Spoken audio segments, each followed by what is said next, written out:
한국 사람들이 가장 사랑하는 영미 시, 그러니까 영어로 된 시, 누가 투표를 했는데요, 가지 않는 길이라는 로버트 프로스트의 시였다고 합니다.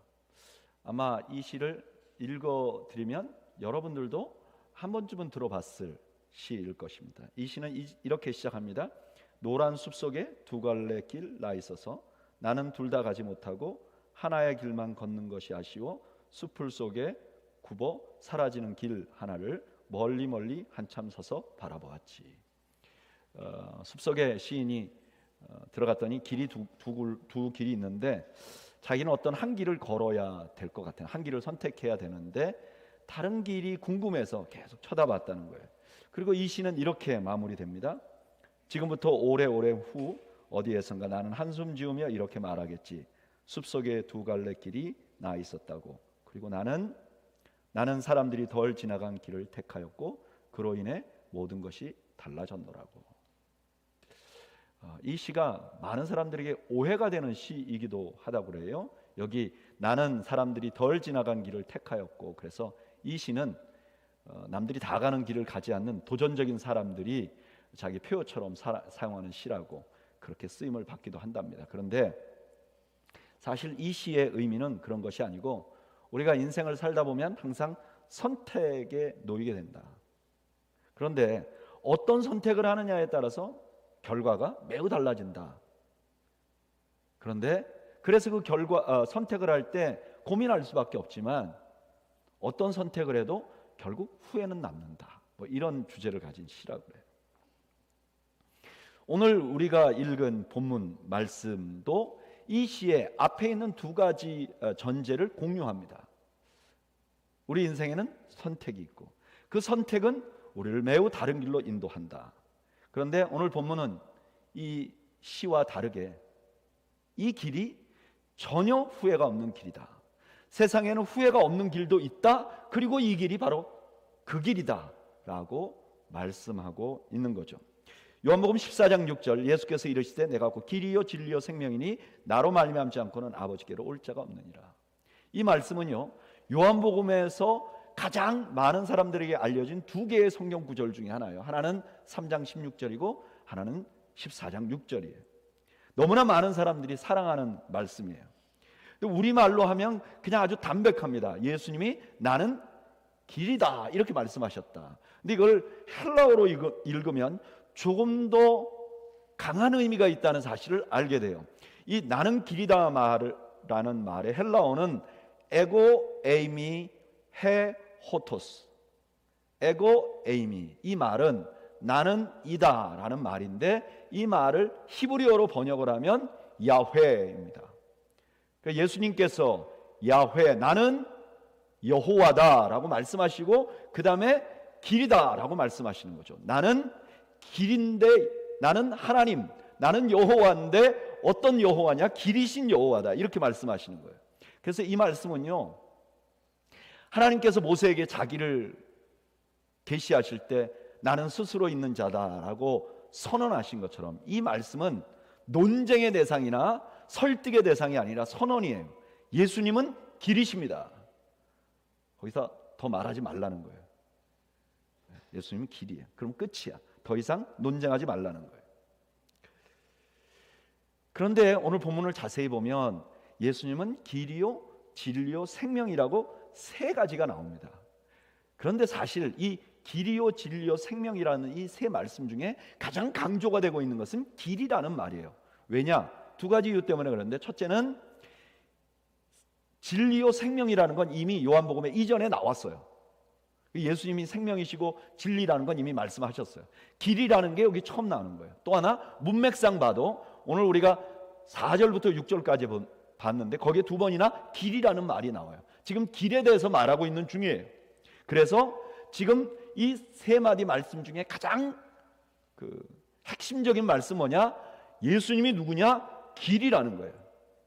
자, 그러면 예수님이 길이라고 선언하신 이 말씀은 도대체 어떤 의미가 있는가? 그러니까 본문으로 돌아가서 좀 살펴보죠. 14장 4절 내가 어디로 가는지 그 길을 너희가 아느니라. 예수님이 제자들에게 이렇게 말했어요. 너희들이 내가 지금 어디로 갈지 알고 있어. 근데 사실 제자들이 알아야 되는 게 당연해요. 왜냐하면은 지금 예수님께서 오늘 본문에 말씀하기 이전에 어떤 사건이 있었느냐? 마리아가 예수님에게 향유를 붓는 사건이 있었어요.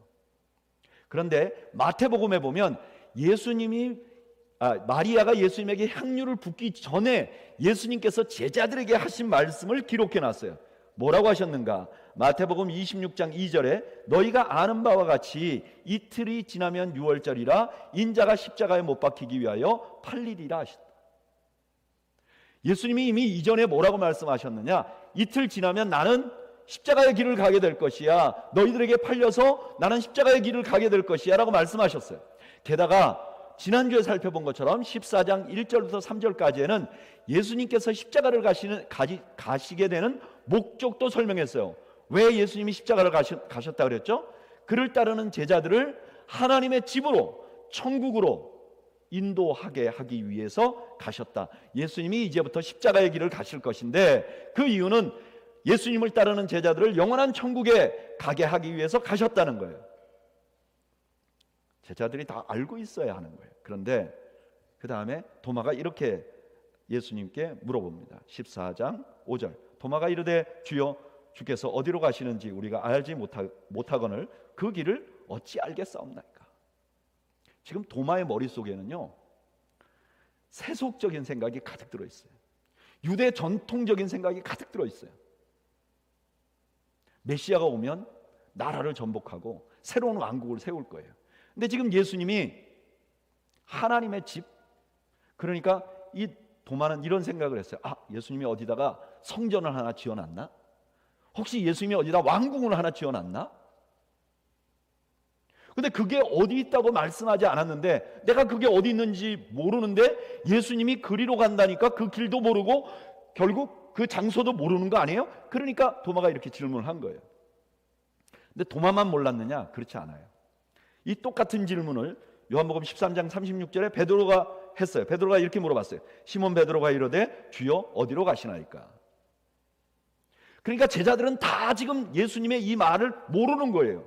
예수님이 십자가를 질 것이야, 그리고 내가 십자가 짐으로 너희들이 하나님 아버지의 집으로 가게 될 것이야 라고 말했는데 제자들은 전혀 그걸 이해를 못하는 거예요. 그러니까 예수님이 그들에게 뭐라 그러냐면 내가 길이야 라고 말했어요. 그렇다면 이거는 무슨 의미냐? 예수님 자신이 제자들을 하나님의 집으로 인도하는 그 길 자체, 인도하는 그 자체, 좀 더 편안하게 말하면 내가 너희를 아버지 집에 인도할 거야 라고 말씀하는 거예요. 나를 믿으면 내가 너희를 아버지 집에 인도하는 존재야, 너희를 아버지 집에 가게 하는 존재야 라고 말씀하는 거예요. 사도 바울은 이것을 이렇게 표현합니다. 로마서 10장 13절 누구든지 주의 이름을 부르는 자는 구원을 받으리라. 주님의 이름을 부르면 하나님 아버지의 집에 가게 되는 거예요. 예수님이 길이라는 의미는 예수님을 따르면 반드시 어디를 가게 되냐? 하나님의 집에 가게 된다는 거예요. 이거를 한국의 이재철 목사님이 아주 이해하기 쉽게 설명을 했더라고요. 한국에 가면 아파트가 있어요. 근데 아파트에 가면 이제 하수구가 있죠. 그 하수구가 통로를 통해서 막 갑니다. 근데 거기다 우리가 각종 오물을 버려요. 근데 우리가 오물을 버리면 그 버려진 오물은 반드시 오수를 버리는 하수관으로 들어가게 돼요. 그리고 그 하수관은 아주 더러운 물들을 채워가지고 어디로 가져가게 되면 종말 하수장이라는데, 종말 처리장이라는 데 가게 됩니다. 그게 왜 종말 처리장인지 모르겠는데 종말 처리장에 가게 돼요. 여기서 막 각종 화학약품을 섞어서 이제 깨끗한 물로 만들고 생명이 있는 강으로 흘려보내서 이 물이 생명의 물이 되게 한다는 거예요. 아무리 더러운 물이라도 일단 하수관에 들어가면 그거는 결국은 종말 처리장에 가게 되고 거기서 생명을 얻고 생명의 강으로 가게 된다. 마찬가지로 우리 주님이 그런 존재라는 거예요. 우리가 주님을 선택하면 그 주님은 우리가 아무리 더러운 존재라도 우리를 결국 인도해서 생명의 강으로 가게 만든다는 거예요. 지금 예수님이 내가 길이야 라고 말씀하신 말은 너희들이 나를 믿는다면 너희들은 반드시 그냥 하나님 나라에 가게 될 것이야 라고 하시는 말씀이라는 거예요. 여러분들 예수님을 믿으십니까? 그러시면 천국 가는 것을 의심하지 마십시오. 여러분들이 이미 관 속에 들어간 겁니다. 어찌든지 결국은 새롭게 될 것입니다. 만약에 길이라는 의미가 그런 의미라면 예수님의 이 말씀은 조금 더 강조하는 바가 있어요. 지금 예수님께서 자신이 길이라는 말을 에고 에이미 호토스 이렇게 말씀하실 때 그 앞에 해라는 말이 더 정관사입니다. 그러니까 이거 영어로 번역하는 영어 성경 중에는 나는 only way 이렇게 말씀하시는 말씀도 성경도 있어요. 좀 더 정확하게 번역을 하는 거죠. 그러니까 예수님이 이렇게 말씀하신 거죠. 나는 너희를 하나님 앞으로 인도하는 유일한 길이다. 이거 사람들이 헷갈릴까 봐 마지막에 한 번 더 말씀하십니다. 나로 말미암지 않고는 아버지께로 올 자가 없느니라. 주님은 지금 자신이 아버지 집으로 가는 유일한 길이라고 말씀합니다. 이거를 베드로는 이해를 했던 것 같아요. 그래서 베드로가 사도행전 4장 12절에 이렇게 말합니다. 다른 이로서는 구원을 받을 수 없나니 천하 사람 중에 구원을 받을 만한 다른 이름을 우리에게 주신 일이 없다. 여러분, 그렇습니다. 우리 주님은 지금 자신만이 우리를 하나님의 집으로 가게 하는 유일한 길이라고 선언하고 있는 거예요. 이 말씀은 기독교인들에게 너무너무 사랑받는 말씀입니다. 비록 제가 이렇게 말했는데 여러분들이 아무도 아멘을 안 해도 이것은 사실입니다. 우리 주님은 우리를 천국으로 인도하는 유일한 길입니다. 그런데 이렇게 기독교인들에게는 사랑받지만 반대로 예수님을 믿지 않는 사람들에게는 아주 공격을 하기 좋은 미끼가 됩니다. 비기독교인들은 그래, 기독교인들 너희만 옳다고? 기독교인들은 왜 이렇게 배타적이야? 그러면서 공격을 합니다. 이렇게 공격하는 그룹 중에 대표적인 그룹이 종교다원주의자들이에요. 종교다원주의는 어떤 것이냐? 모든 종교는 하나의 진리를 표현하는 다른 색깔이다. 그래서 기독교를 믿어도 구원을 얻고 불교를 믿어도 구원을 얻고 이슬람교를 믿어도 구원을 얻는다. 마음이 넓게, 배려심 넓게 말하는 거죠. 그리고 그분들이 가장 잘 자기들의 논리를 설명하기 위해서 가장 잘 사용하는 예가 뭐냐면 산 정상의 비유예요. 산을 올라가면 어느 쪽으로 올라가도 어떤 사람은 골짜기로 가고 어떤 사람은 산등성이로 가도 결국 끝에 가면 산꼭대기잖아. 거기에 하나님이 있고 그 하나님이 뭐 석가모니든 아니면 뭐 알라든 하나님이든 그게 다 한 분이야. 가면 하나야.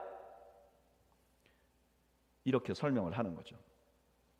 근데 이 주장이 문제가 많다는 것을 제가 한 번에 이해할 수 있는 이야기를 들은 적이 있어요. 얼마 전부터 제가 유튜브에서 서울대학교 강성영 교수님이라는 분의 강의를 종종 들어요. 이분이 인도 고전학을 전공한 분이에요. 그래서 인도 사람들에 대해서 우리가 이해하게 하는데 많은 도움을 줘요. 우리 주변에 인도 분들이 많잖아요. 그래서 내가 이 강의를 들으면 좀 그래서 그렇구나. 물론 이분은 크리스찬은 아니에요. 근데 이분이 어느 날 무슨 강연을 하다가 이런 얘기를 하시더라고요. 만약에 여러분들이 인도에 여행을 가게 되면 여행 이렇게 다니다가 길을 물어볼 일이 생기잖아요. 그러면 누구한테 길을 물어도 인도 사람들이 그렇게 친절하대요. 심지어 제가 이제 어떤 사람에게 영어로 길을 물었잖아요. 근데 이분이 그 길을 잘 모르던가 아니면 영어를 잘 못해. 영어를 참 잘 못해. 그러면 주변에 있는 사람들이 다 달려들어가지고 막 영어로 설명을 해준다는 거예요. 상상이 가시죠? 이렇게 하시면서 막 설명을 하시는. 그러면 어떤 결과가 나타나느냐? 설명을 하는 그분은 내가 그래도 영어를 이 정도 할 줄 알아. 이렇게 사람들에게 보여주는 것과 또 하나 내가 그래도 이 정도로 친절해. 그런 거를 사람들에게 이렇게 과시할 수 있는 거래요. 그래서 가능하면 들은 사람들이 다 친절하게 설명을 한다는 거예요. 근데 단점은 이 친절이 과해서 자기가 모르는 길을 물어봐도 아는 것처럼 대답을 해준다는 거예요. 그래서 한번 물어보고 그 사람이 말한 대로 가면 엉뚱한 곳에 갈 가능성이 상당히 높다는 거예요. 그래서 이 강 교수님은 항상 인도 여행을 하면 이렇게 물어본대요. 내가 어디로 가려고 그러는데 길을 아느냐? 그러면 막 설명을 한대요. 그럼 꼭 이렇게 물어본대요. 너 거기 가봤냐고. 안 가봤다 그러면 또 다른 사람에게 물어봐야 된다는 거예요. 여러분, 친절한 것은 분명히 좋은 겁니다. 그렇죠? 근데 길을 묻는 사람에게는 친절한 것보다 더 중요한 게 있어요. 그게 뭐죠? 정확한 길을 알려줘야죠. 길을 묻는 사람들에게 이쪽으로 가면 열흘 걸리고 저쪽으로 가면 지구 한 바퀴 돌면 다시 여기로 와요, 이렇게 말하는 게 얼마나 무책임한 일입니까? 어느 길을 선택하도 결국은 만나게 돼. 이게 얼마나 무책임한 말이에요. 그리고 실제로 어디로 가든지 산 정상에 간다는 말은 틀린 말이에요. 적어도 한국에 가면. 여러분, 한국에 가면요, 산마다 둘레길이라는 길이 있어요. 이 길은 정상으로 안 갑니다. 그냥 둘러서 나옵니다. 모든 길이 정상으로 간다는 말은 틀린 말이고, 이것은 실제로 산에서 한 번도 길을 잃어본 적이 없는 사람이 하는 말입니다. 산에서 길을 잃으면요, 엄청난 위험에 빠집니다. 아마 이렇게 얘기한 사람은 동네에 산 하나밖에 없는 동네에 사는 사람들, 뭐 아팔라치안 산맥, 태백 산맥 이런 데 안 살아본 사람.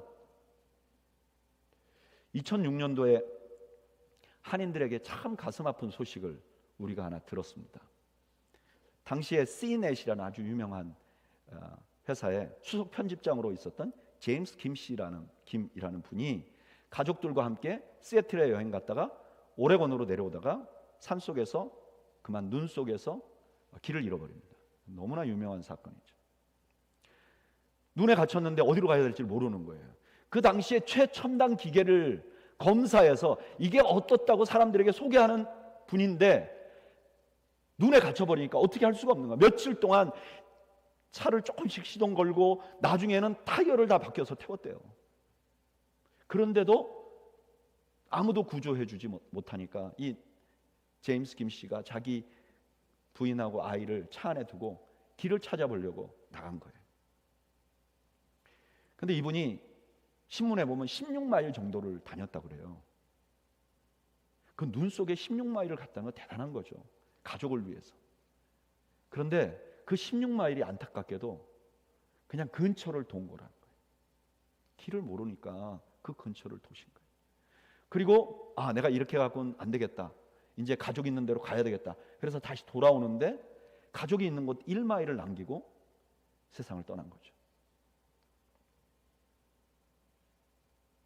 그리고 나서 총 12일 지난 후에 가족들은 극적으로 구조대에 의해서 구조가 됩니다.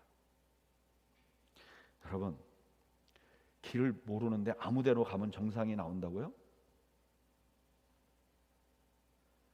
길을 모르는 건 너무나 위험천만한 일입니다.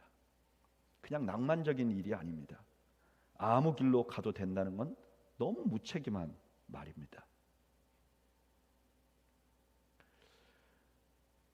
이분의 사고가 신문에 나고 나서 얼마 후에 그 제임스 김 씨의 아버지 스펜서 김 씨라는 분이 한 일이 다시 신문에 나옵니다. 이 아버지는 어렸을 때 미국으로 와가지고 사업을 했는데 굉장히 성공적으로 사업을 하셨대요. 근데 아들의 조난 소식을 듣습니다. 그래서 이분이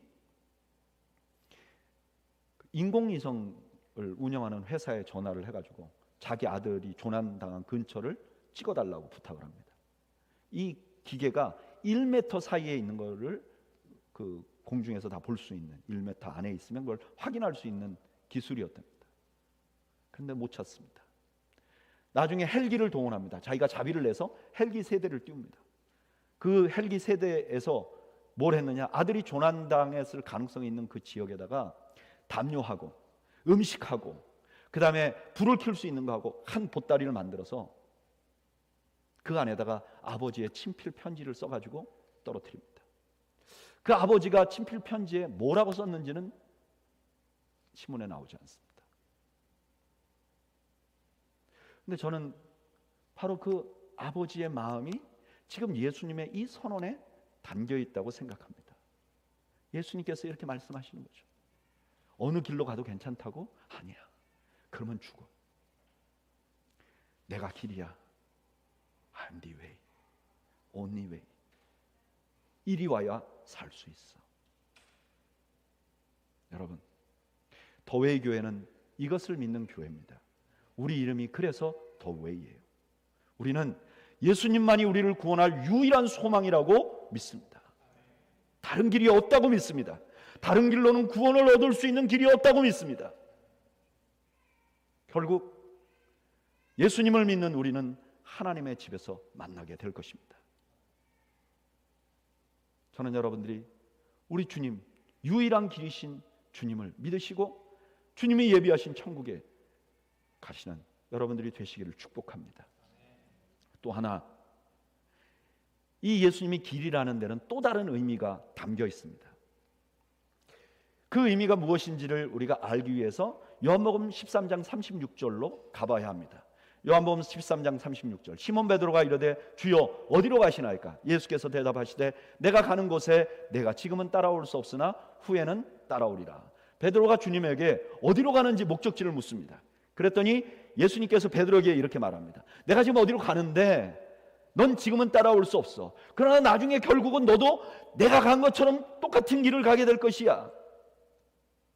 지금 베드로가 한 질문과 똑같은 질문을 도마가 한 겁니다. 주님 어디로 가시는지 내가 모릅니다. 그런데 그 도마에게 예수님이 이렇게 말하는 거예요. 내가 길이야. 이것은 어떤 의미를 가지고 있는가? 내가 지금 십자가를 가게 될 것이야. 내가 오는 길로 가고 있어. 근데 내가 지금 가는 이 길은 너희들 모두가 따라와야 할 길이야. 너희들 모두가 가야 할 길이야. 지금 예수님은 자신이 모든 제자들이 따라와야 할 모델이라고 말씀하시는 거죠. 사실 이런 말씀을 예수님은 이미 하신 적이 있어요. 우리 교회 성도들은 너무나 잘 아는 말씀, 마태복음 16장 24절. 이에 예수께서 제자들에게 이르시되 누구든지 나를 따라오려거든 자기를 부인하고 자기 십자가를 지고 나를 따를 것이니라. 이 말씀 무슨 말이죠? 나 이제 십자가 길을 갈 거야. 너희들 나를 따르지, 내 제자가 됐지? 그러면 너희들도 너 자신을 부인해. 너희들이 가지고 있는 이제까지의 생각과 관념을 좀 접어. 그리고 나를 따라와. 지금 주님은 도마에게 그렇게 말씀하시는 거예요. 내가 길이야. 이 말은 내가 너희들을 결국은 영원한 하나님 앞에 서게 할 것이야. 그리고 내가 가는 이 길이 너희들에게 모델이야. 이 길처럼 따라와야 돼 라고 말씀하고 있는 것이죠. 만약에 이 본문이 그런 의미라면 더라는 정관사는 우리에게 더 분명한 의미를 줍니다. 여러분, 예수님을 따라가는 길이 예수님의 제자가 되면 십자가의 길을 가야 되는 것은 제자들이 선택할 수 있는 게 아니라 유일한 길이라는 의미예요. 다른 것과 병행할 수 없다는 의미예요. 여러분, 우리가 믿는 주님은요 십자가를 지신 분이에요.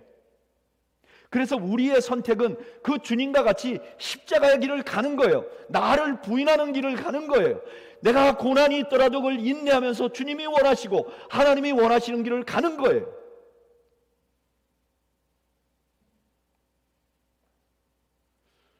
왜 아무도 아멘을 안 하죠? 이거 너무 이 말씀에 그냥 목사님 알아서 하십시오. 안 됩니다. 어떤 분들이 이렇게 말해요. 주님을 믿으면 십자가를 져야지. 십자가 길을 가야지. 그런데 세상의 것도 누려야지. 성경을 봐. 예수 믿으면 건강해지고 예수 믿으면 부자가 되고 예수 믿으면 소원 성취할 수 있어. 그러면서 이렇게 말해요. 예수님도 봐. 병자를 고치셨지. 아브라함과 다윗과 솔로몬을 봐. 부자였지. 성경에 보면 하나님께서 우리가 소원하는 거 다 이루어준다 그랬잖아. 시편 103편 5절 좋은 곳으로 내 손을 만족하게 하사 청춘을 독수리같이 새롭게 하시는도다. 봐, 예수 믿으면 부자도 되고 예수 믿으면 건강해지고 예수 믿으면 내가 원하는 대로 되는 거야. 물론 십자가 길도 있지, 그러나 이런 길도 있는 거야. 그러니까 갈만한 거야. 여러분, 거짓말입니다. 그렇게 말하는 것은 정직하지 않는 말입니다.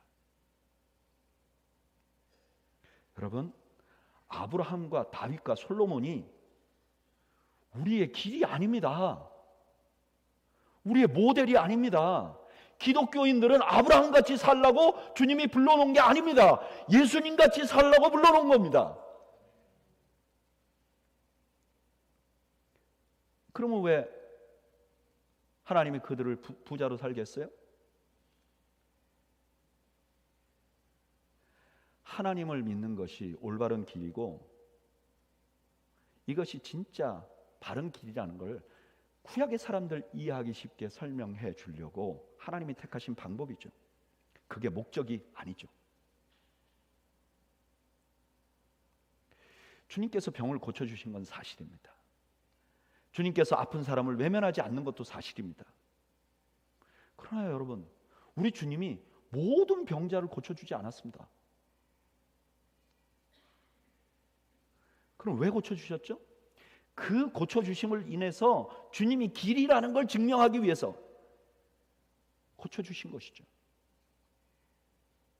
시편 103편도 그 구절만 따로 읽으면 내가 원하는 대로 하나님이 다 해준다 그러지만 시편 103편 전체를 읽으면 시편 103편은 하나님의 주권하에 하나님의 뜻으로 나에게 주신 은혜를 노래하는 것입니다. 내 소원을 이루는 것도 하나님의 주권 안에 있는 거죠. 이런 주장을 하는 분들에게 우리 주님은 이미 뭐라 그러셨죠? 마태복음 26장 24절에 한 사람이 두 주인 못 섬긴다 그랬잖아요. 그 두 주인이 뭐죠? 하나는 하나님이고 하나는 재물이에요. 우리 주님이 오늘 그걸 분명하게 말씀하신 겁니다. 나를 따라오는 자들은 십자가의 길을 가야 해. 자기를 부인하는 길을 가야 돼. 고난이 와도 믿음을 변치 않고 따라가야 해. 번영, 그것은 너희들에게 옵션이 아니야. 그럼 이런 질문을 하죠. 그러면 예수 믿으면 이 땅에서 그냥 고생만 하다가 나중에 그냥 천국만 겨우 가는 겁니까? 지금 우리가 다 고생만 하고 아주 불행하게 살기 위해서 지금 모인 겁니까? 그럼 우리는 불행하게 사는 걸 막 추구하는 사람들입니까? 우리가 뭐 자학자들입니까? 아니요. 이런 것들이 목적이 되지 않는, 그런 것들이 모델이 되지 않는 이유는 십자가의 길을 선택하면 우리가 얻을 수 있는 행복이 너무 큰 거여서 비록 물질이 없어도 나의 행복에 조금의 누도되지 않는 상황을 우리가 얻기 때문에 그런 거예요. 그 말씀이 누가복음 6장 20절에서 예수님이 하신 말씀입니다. 예수께서 눈을 들어 제자를 보시고 이르시되 너희 가난한 자는 복이 있나니 하나님의 나라가 너희 것이요. 예수님이 계신데 제자들이 막 왔는데 다 가난해. 다 지질이 못 살아. 근데 그들에게 예수님이 이렇게 말하는 거죠. 너희 참 복된 자들이야. 너희는 정말 행복해야 돼. 행복할 사람들이야. 왜? 너희들이 너무나 큰 행복을 얻었기 때문에 너희들 가난한 거 아무 상관없어. 가난해도 너희들은 그 가난이 너희의 행복을 없애지 못할 만큼 큰 행복을 소유하고 있는 거야. 저는요, 도대체 이게 어떤 경지일까? 아무리 설명을 하려고 생각해봐도 딱 한 가지 예밖에 떠오르지 않더라고요. 무슨 예냐? 신혼 때입니다. 보통 사람의 평생을 놓고 보면요, 대부분, 다는 아니지만 대부분은 신혼 때 경제적으로 가장 부유한 경우는 별로 없어요. 신혼 때는 대부분 경제적으로 좀 가난합니다. 없는 게 많아요. 집도 작고. 그런데 그렇게 가난하지만 이 남자와 이 여자와 결혼했다는 이유만으로 작은 집에서 작은 돈을 가지고 있어도 행복한 거예요.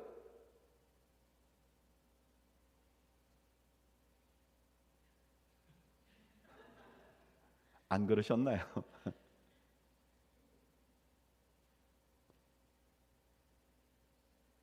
예수님의 십자가를 따라간다는 것이, 그 하나님의 아들이 가신 길을 간다는 것은 지금 현재 매우 불행하게 산다는 의미가 아니라, 그 주님을 따라가면서 얻는 그 복이, 이게 올바른 길이고, 그 길이 올바른 길이기 때문에 그 안에서 누리는 그 기쁨이 너무 커서 내가 지금 고통스러운데 그것이 전혀 나를 고통스럽게 하지 않는 것. 마치 산속에 갇히신 제임스 킴이 나갔다가 수색대를 발견했어. 그리고 다시 자기 가족에게로 돌아온다고 생각을 해보세요. 왜 길에 눈이 이렇게 많아? 나 가기 싫다. 이럴 사람이 누가 있겠어요? 살았구나. 나도 살고 가족도 살았구나. 그래서 달려가는 거죠. 여러분, 우리가 가는 길이 바로 이런 길이라는 거예요. 그래서 이걸 알고 나면 남들이 볼 때는 매우 고통스러운데, 고통스러워 보이는 삶을 살면서도 십자가 하나 때문에 그 안에서도 의미를 찾아가고 행복을 찾아가고 주님 앞에 헌신하는 사람들이 저는 너무너무 많이 보았습니다.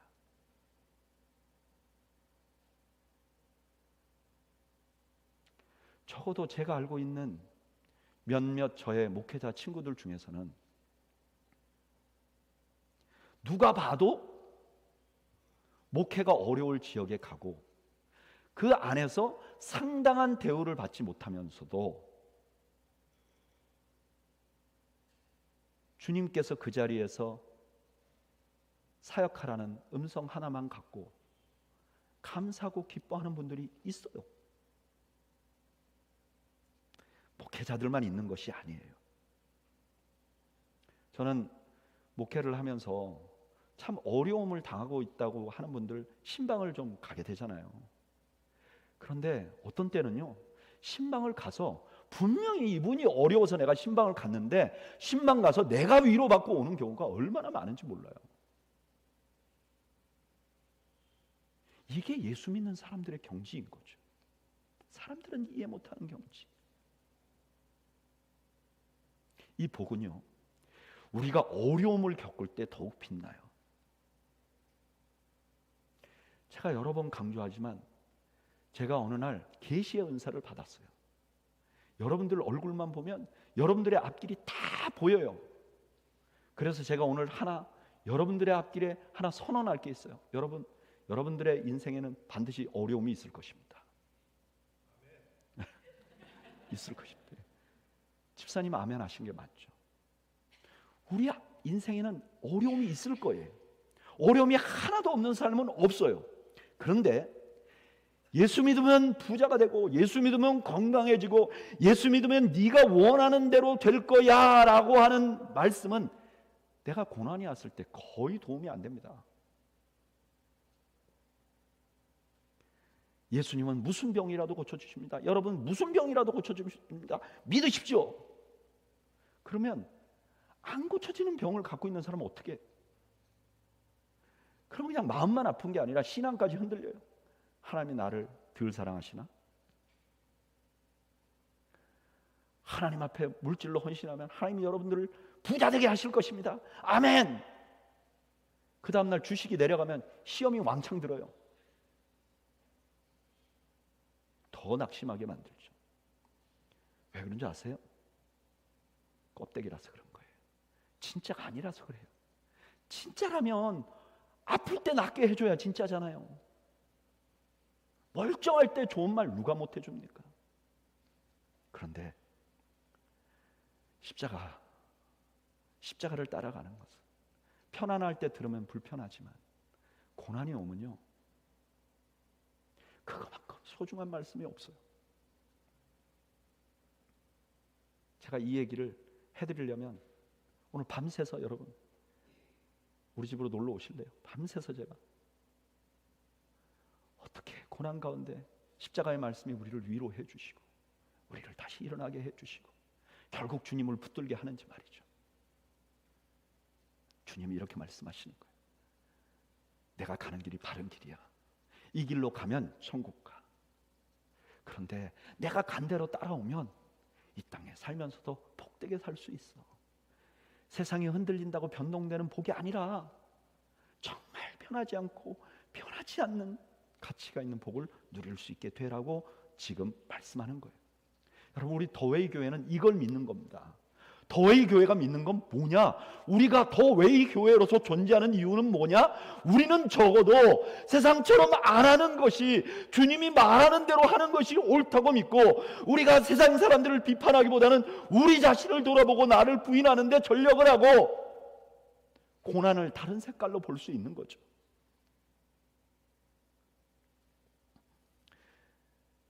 이것은 어느 날 갑자기 어떤 목회자에 의해서 주어진 비전이 아닙니다. 이것이 바로 기독교의 전통이에요. 1800년대 초반에 스코틀랜드에 헨리 라이트라는 목사님이 계십니다. 이분은 어렸을 때부터 굉장히 가난하게 자라요. 부모님이 계신데도 고아원에서 좀 자랍니다. 그러니까 몸이 약했어요. 잘 먹지 못해서. 그래서 원래 꿈은 의사였는데 의대를 들어가서 공부하는데 이 공부를 몸이 감당을 못해요. 그래서 중도에 포기하고 이제 집에 와서 요양을 합니다. 간신히 몸을 회복했지만 의대에 다시 도전하기 너무 두려워요. 근데 그때 하나님 앞에 불림을 받습니다. 그래서 목회자가 돼야지 공부를 합니다. 그리고 목사가 됩니다. 목사가 된 뒤에 이 사람이 부임한 장소가 그 영국 국교회 에피스코팔 교회니까 이제 파송을 한 거죠. 가보니까 이게 바닷가 마을이에요. 여러분, 요즘에는 해운업을 하는 바닷가가 그래도 지성인들이 많고 좀 젠틀한 분들이 많이 있지만, 예전에 1800년대 때는 이 배 일을 하는 사람들은 너무너무 거칠었어요. 우락부락하고 몰상식하고 부도덕하고 자기가 막 죄를 져도 죄인지 몰라요. 그런 사람들에게 복음을 전하면 이게 복음이 들어가지도 않는 거예요. 거기다가 만나기만 하면 막 자기가 생전 들어보지 못한 악담을 하고 쌍욕을 하고, 그런 사람들을 계속 만나야 되는 거예요. 게다가 자기도 몸이 불편한데 뭐 뱃일 하다가 누가 다치면 그분들 가서 좀 도와줘야 되는데 이 등치들이 너무 크니까 뭘 하나 해줄래도 너무너무 힘든 거예요. 이거 그냥 살아가는 게 너무 감당할 수가 없는 거예요. 근데 어느 날 이분이 마가복음 10장 28절을 묵상하다가 베드로가 보소서 우리가 모든 것을 버리고 주를 쫓았나이다 라는 말씀을 듣고 완전히 새로운 감동을 받습니다. 그리고 그때 자기가 씁니다. 주님이 주신 십자가 나도 지고 주님을 따르겠습니다. 주님이 지신 십자가 나도 지고 베드로처럼 나도 주님을 따르겠습니다. 결심을 합니다. 그리고 이 결심을 가지고 이분이 시를 씁니다. 이분이 원래 시인이었어요. 그리고 이분이 쓴 시로 후에 찬송을 만듭니다. 그 찬송이 십자가를 내가 지고입니다. 십자가를 내가 지고 주를 따라갑니다. 이제부터 예수로만 나의 보배 삼겠네. 세상에서 부귀 영화 모두 잃어버려도 주의 평안 내가 받고 영생복을 받겠네. 3절은 이렇게 진행됩니다. 내가 핍박 당할 때 주의 품에 안기고 세상 고초 당할수록 많은 위로 받겠네. 주가 주신 기쁨 외에 기뻐할 것 무엇냐. 주가 나를 사랑하니 기뻐할 것 뿐일세. 오늘 주님은 우리를 영원한 생명으로 인도하시고 초대하시고 우리를 이 땅에서 가장 기쁜 삶, 어떤 고난이 와도 어떤 절망이 와도 잃어버릴 수 없는 참된 참으로 복된 길로 우리를 초청합니다. 우리 그 주님의 부름에 응답하는 마음으로 찬양을 함께 드리겠습니다. 십자가를 내가 지고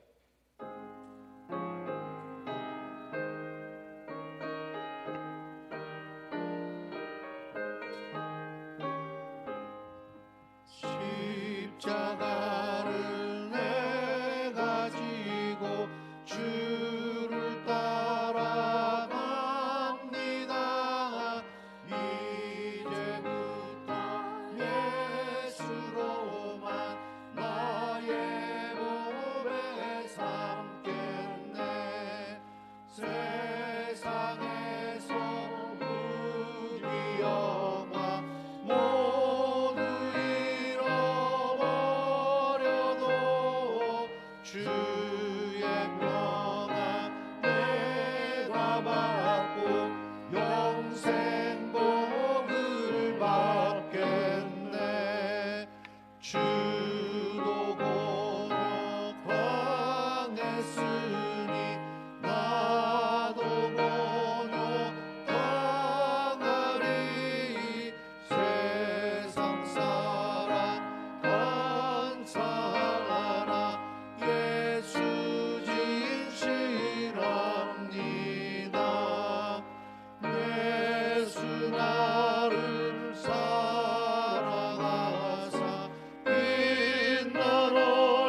품에 안기고 세상 고쳐 나갈수록 나는 위로 받겠네.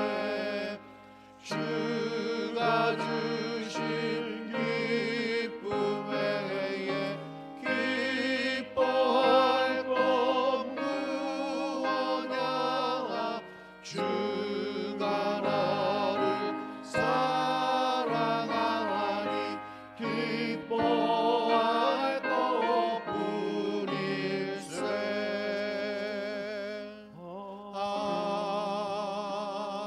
아멘. 우리 시간 잠시 눈을 감고 기도하겠습니다. 혹시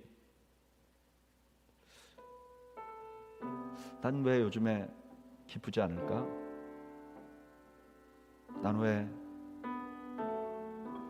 기쁨을 잊어버린 신앙생활 하고 있는가? 난 왜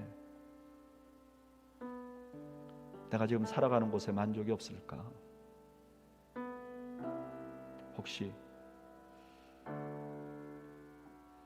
더 웨이가 아니라 주님을 원 오브 웨이로 생각하고 있어서 그렇진 않습니까? 참새들이 전깃줄에서도 감전되지 않는 이유가 한 줄만 밟고 서 있어서 그렇다고 합니다.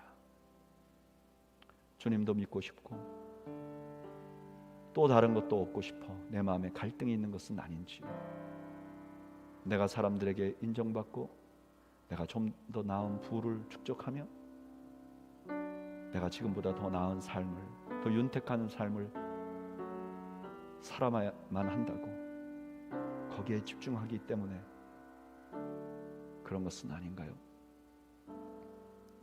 오늘 이 시간에 우리가 함께 이렇게 고백하면 좋겠습니다. 주님, 주님만이 유일한 길이시오, 나의 구원의 유일한 길이심과 동시에 내가 따라가야 할 유일한 길이심을 고백합니다. 우리를 도와주십시오. 우리를 도와주십시오. 우리 한번 이렇게 함께 잠시 기도하기를 원합니다. 우리 함께 기도하겠습니다. 함께 기도하시죠. 주여, 오늘 베풀어 주시옵소서. 아버지 주여, 아버지 하나님, 아버지 하나님, 아버지 하나님, 아버지 주여, 하나님 우리 아버지, 하나님 우리 아버지, 하나님 아버지, 주여 은혜를 베풀어 주시고 주여 저희들에게 자비를 베풀어 주시고 아버지 저희들에게 주님께서 자비와 은총을 베풀어 하나님 영광을 돌려 주님만을 신뢰하게 하시옵소서. 주님만을 바라보게 하시옵소서. 주님만을 길로 알고 살겠습니다. 주여 은혜를 베풀어 주시옵소서. 아버지 은혜를 베풀어 주시옵소서. 아버지 주여 은총을 베풀어 주시옵소서. 이제는 우리 주님 예수 그리스도의 은혜와 하나님 우리 아버지의 그 크신 사랑과 성령님의 교통하시며 깨닫게 하시며 따라가게 하시는 역사가 오늘 우리 주님만이 유일한 길이심을 신뢰하고 그 주님을 본받아 살기로 다짐하는 주의 백성들 머리머리 위와 이들의 가정과 생업 위에 지금으로부터 영원 무궁토록 함께 있을지어다. 아멘.